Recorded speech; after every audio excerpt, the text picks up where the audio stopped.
Hey everyone, welcome to another watercolor video. Today we are going to look at Sap Green. Sap Green is one of my favorite colors. If I can only include 4 colors in my palette, I will have 3 primary colors and I will have Sap Green. That's because I use a lot of Sap Green. So this is the tube that I have been using and it's almost running out. So yesterday I went to the art shop to buy a new tube of Sap Green and I realized that this tube has a new formula compared to the old tube. So today we are going to make some comparison and see if they look the same. But before we do so, let me show you how Sap Green looks like. So this is Sap Green. It's a very nice grass green, sunny grass green, and I use a lot of this color. Let me show you some of the sketches that I have painted using Sap Green. I like to mix Sap Green with ultramarine to create the darker look, and Sap Green has granulation, so it has a lot of texture. It looks really nice. This is another sketch with Sap Green.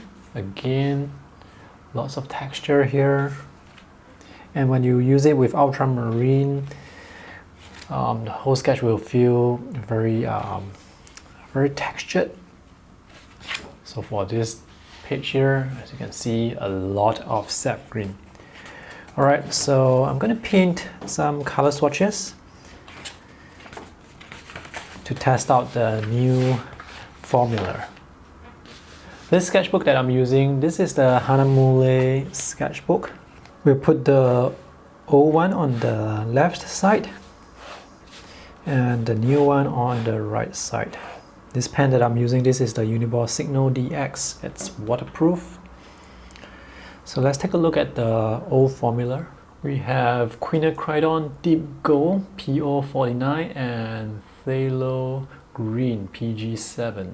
The new formula is a mix of 3 pigments: Quinacridone Gold, that is PO48, Azo Yellow PY150, and Phthalo Green PG7.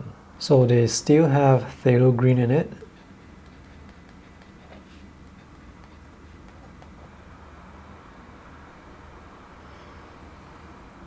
I really love this green. I love the texture.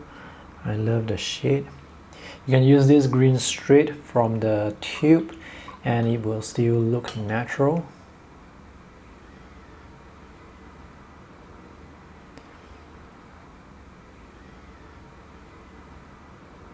And this is the new formula. Alright, I cannot tell the difference. It's very difficult for me to tell the difference.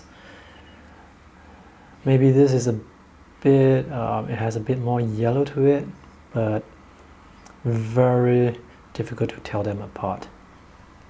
Anyway, let's wait for these two to dry and take a closer look at them. While waiting, I'm going to mix some common mixtures that I use with Sap Green. So usually I would paint plants with Sap Green like this, and I would throw in some ultramarine to add some variation to the green. So Sap Green on its own will look something like this. When you start to add ultramarine to it, you can see the green, the color, it starts to shift and it becomes a bit darker. And then I may add some Sap Green. If I use it in concentration, you can get a really dark, very dark shade, a very solid mid-tone shade. Now to make this green even darker, I would use ultramarine and then I would add burnt sienna to it. So this is Sap Green with some burnt sienna and some ultramarine.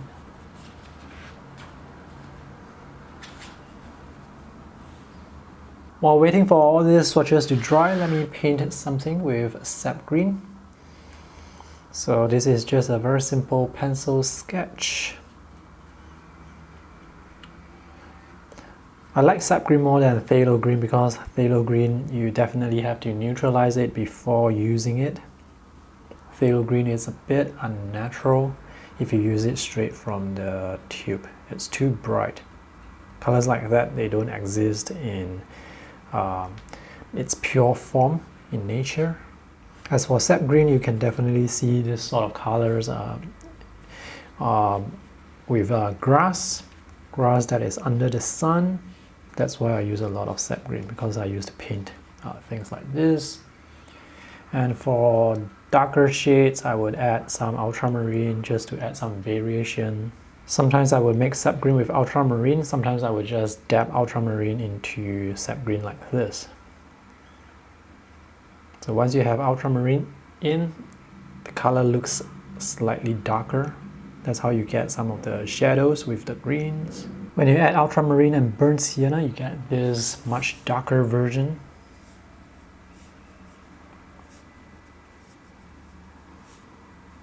The swatches are now dry, so let's take a closer look. If I had not labeled them, I won't be able to tell them apart. They look very similar. Maybe the new formula has a bit more yellow in it, but seriously, it's very difficult for me to tell the difference just by looking at them like this side by side.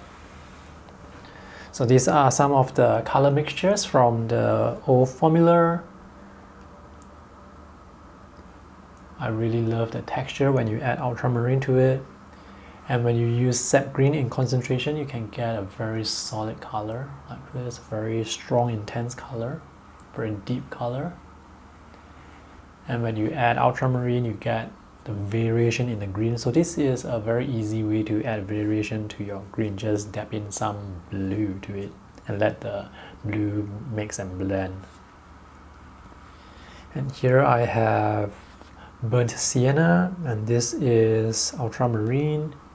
You can see the colors, they shift from sap green to a bit more ultramarine to burnt sienna to ultramarine again, and it looks very smooth, very natural. And for this quick sketch, the sap green that I used here, they are from the new formula. It mixes rather nicely with ultramarine as well, and you can see some textures. So with some ultramarine, you get lovely variation. I used too much water here, so there's this background effect. This is ultramarine and burnt sienna. This is pyro red, by the way. Ultramarine. And here on the right side, I added a bit of burnt sienna to make the colors a bit darker. So the green here, it's almost difficult to tell that there is green inside, but there is green. So this is sort of like the shadow, green under shadow.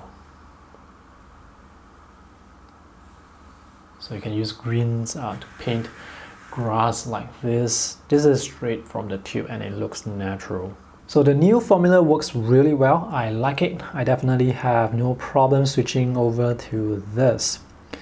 So who doesn't like sap green? Let me know in the comment section what greens you use. Do you use sap green, or do you use other greens like maybe hooker's green, olive green? What greens do you use to paint your greens? Do you mix your own greens, or do you use a convenient green like this? Let me know. I will scan all this and put them on my blog so that you can check them out in higher resolution. And that's all for my video today. I hope you enjoyed this video and find it helpful. If so, let me know with a thumbs up. Thanks for watching. See you in the next video. Bye!